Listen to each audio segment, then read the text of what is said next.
Nggak akan Indonesia ini jadi negara maju sampai kiamat kalau kita nggak memutuskan satu yang bulat. Kalau kita memang mau jadi negara otoriter, tiru Cina 100%.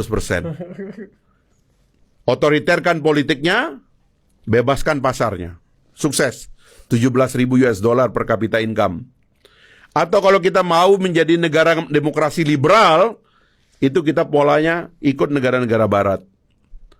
Tapi kita sekarang mau mengatakan kita punya jalan sendiri. Betul. Untuk menetralisir ekstremitas yang terjadi di negara-negara liberal dan ekstremitas yang terjadi di negara-negara komunis. Human right, ya kan, human dignity dan sebagainya itu, ya kan, persebaran kekuasaan, kreativitas, inovasi, kemajuan supaya kita bisa melompat menjadi negara hebat, negara maju, kebebasan berpikir, inovasi, kelas menengah yang tumbuh. Bisa banyak contohnya di dunia ini.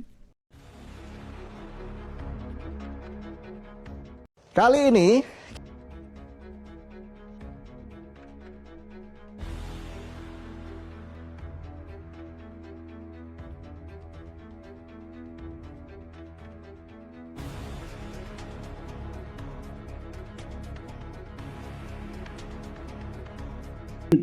masalah TKW pemerintah, ya, kemudian IKN itu pemerintah, kebijakan pemerintah, monggo, ini tuntutan politik. Nah sekarang mari kita lihat tuntutan yang ke-8, yaitu masalah pemberhentian atau pemakzulan Gibran. Berbicara masalah Wapres Gibran, that's final. Memang secara konstitusi tertulis sudah selesai, tetapi ingat ya, bahwa Gibran ini proses awalnya bermasalah. Ya, ada pelanggaran kode etik. Dan itu sudah kita rasakan, kita lihat, kita buktikan ada penjatuhan pelanggaran kode etik terhadap Ketua Mahkamah Konstitusi yang kebetulan pamannya. Seandainya Gibran itu tidak memaksakan diri dan Gibran ini bukan anak sosok presiden, apa mungkin bakal lanjut? Saya rasa mungkin 100 kali. Setuju. Kenapa Gibran itu maju? Karena dikasih kapasitas, dikasih kesempatan, dikasih ruang oleh putusan Mahkamah Konstitusi dengan menambah prasa pada 169. Kalau itu tidak ada, kan dia terbentur dengan usia. Itu dulu. Makanya ada yang pro dan kontra dari awal. Kalau ujung-ujungnya kita berbicara konstitusi, oke, secara konstitusi tertulis. Tapi sesungguhnya apa yang menjadi cibiran, apa yang menjadi framing rakyat ini adalah sanksi sosial yang ditujukan kepada seorang Gibran, bahwa berangkat dari awal sudah tidak beres, tidak punya kapabilitas, tidak punya kapasitas. Apa yang dilakukan oleh para purnawirawan ini dari kacamata untuk jangka panjang. Seandainya Pak Prabowo ini berhenti, tidak bisa menjalankan tugas, apakah Gibran mampu? Kita jangan beralasan bahwa ini sudah sah secara konstitusi. Negara ini, bangsa ini besar. Itu yang harus kita ini jangan pertaruhkan. Ya. Kita banyak sumber daya manusia yang lebih pintar dari seorang Gibran. Saya ini netral, tidak ada unsur politis, ya. Betul. Disitulah kita harus bijak. Sesungguhnya ini sanksi moral. Sanksi moral yang harus didengar dan diperhatikan. Kita mau jadi apa sebagai bangsa ini? Dari segi usia masih muda, dari segi pengalaman masih ini. Ya. Tetapi itu hak Anda semua karena kita bicara dalam konteks politik. Bisa tadi argumentasinya tidak akan ini. Tetapi saya ingin mengatakan bahwa ada proses awal yang tidak benar, yaitu etik dan moral. Itu di atas segalanya. Kita tidak membutuhkan orang pintar, tidak membutuhkan orang cerdas, tetapi tidak punya moral, tidak punya etika, akan menjadi pemimpin apa? Kalau berangkatnya saja sudah diawali dengan tidak adanya etika, mau dikemanain? Karena saya kembalikan pertanyaannya, kalau bukan anak Pak Jokowi, kalau bukan Gibran ini, dia keinginan sendiri, tidak mungkin lanjut. Pertanyaannya, Gibran ini mencalonkan diri sebagai wapres keinginan sendiri atau suruhan bapaknya. Kalau keinginan Gibran sendiri, saya yakin Gibran akan ini.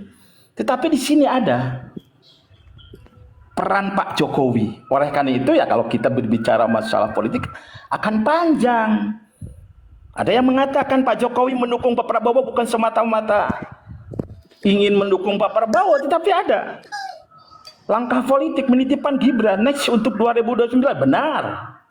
Jadi sekali lagi ya, para purnawirawan ini menuntut hal yang bersifat politis. Tidak ada legalitas purnawirawan ini untuk menjatuhkan Gibran, tetapi sebagai warga negara dia punya hak dengan pengalamannya, dengan daya ingat dan daya pikiran mengingatkan gitu ya.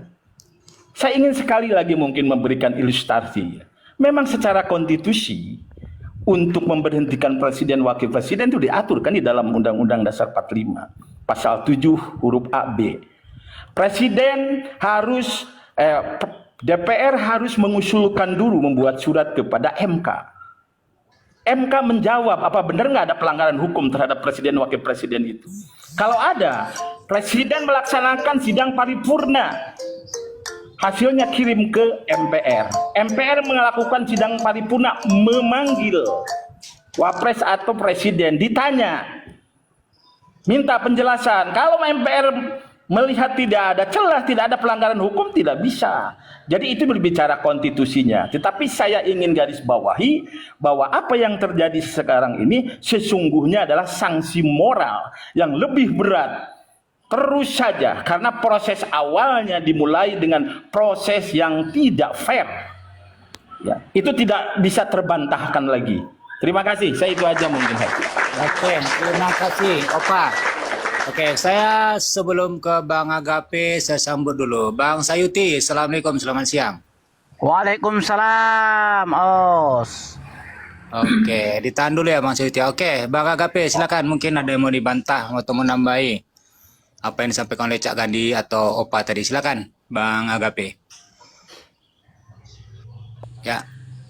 Iya, baik. Terima kasih host buat Jangan kesempatannya. sampai ini ya, Jadi, jangan sampai saya ingin putus-putus ya. menyampaikan seperti ini. Bang Agape, jangan sampai putus-putus. Nanti kalau putus-putus nih genteng ya. Bang Agape kalau naik komal suka sinyalnya itu butet. Dah, kalau ini bagus-bagus tadi merah. Ini Bukan- udah bagus. Oke, silakan Bang Agape. Ini bukan masalah saya, masalah jaringan dong. Kesalahan Telkomsel sudah sana. Oke, baik. Saya ingin menyampaikan. Lanjut. Saya ingin menyampaikan bahwa apa yang terjadi hari ini terkait dengan presiden dan wakil presiden itu tidak bisa diganggu gugat dengan hal apapun. Itu yang perlu kita catat. Kenapa saya katakan demikian? Karena itu sudah sesuai dengan aturan prosedur di bangsa kita. Sudah melalui pemilihan, sudah melalui pelantikan dan disahkan oleh MPR dan kita semua sudah menyaksikan itu semua.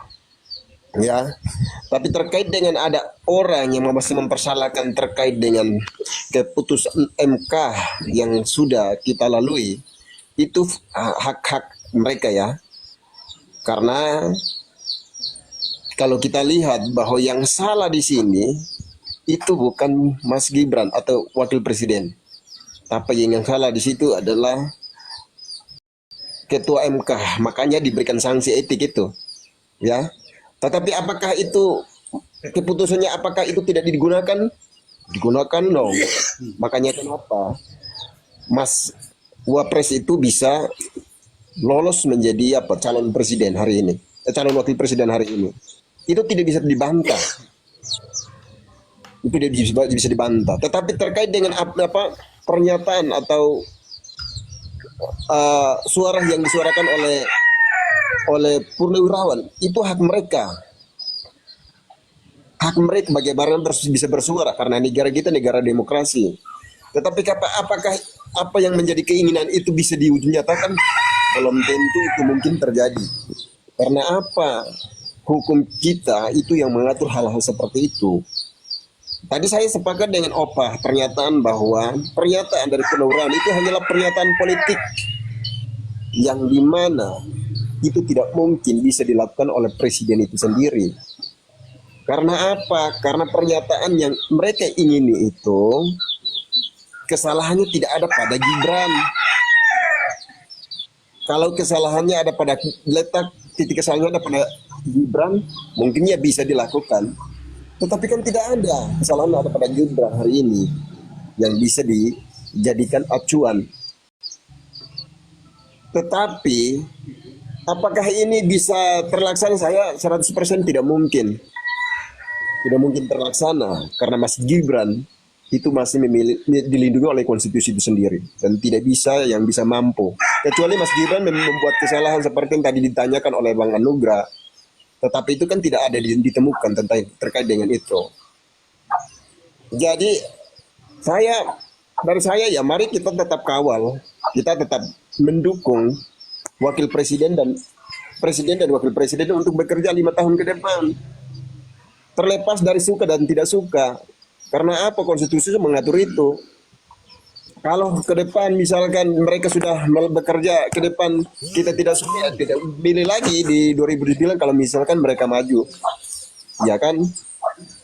Kan kita sekarang ini kan kita hanya bersabar saja sebenarnya untuk bagaimana maju lagi, bertanding lagi di pertandingan berikutnya di 2029. Bukan berarti ketidaksabaran kita ini membuat kita harus menurunkan seseorang karena ketidaksukaan kita atau ketidaksabaran kita dalam melihatnya bekerja. Nah, ini harus kita sebenarnya lihat dan kemudian kita tidak boleh bernarasi liar di luar terkait dengan hal-hal demikian. Mungkin dari saya seperti ini loh, saya kembalikan. Terima kasih. Oke, terima kasih. Sebentar ya Bang Bang. Aku mau tanya dengan Bang Agape ini.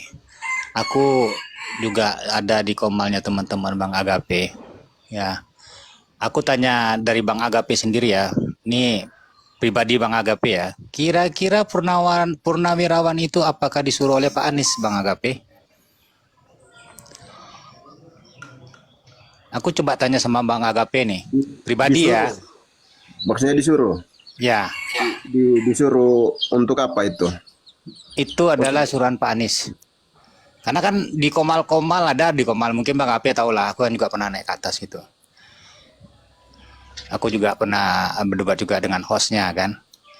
Jadi dia selidiki, dia teliti bahwa itu adalah orang-orangnya Pak Anies dan suruh itu permintaan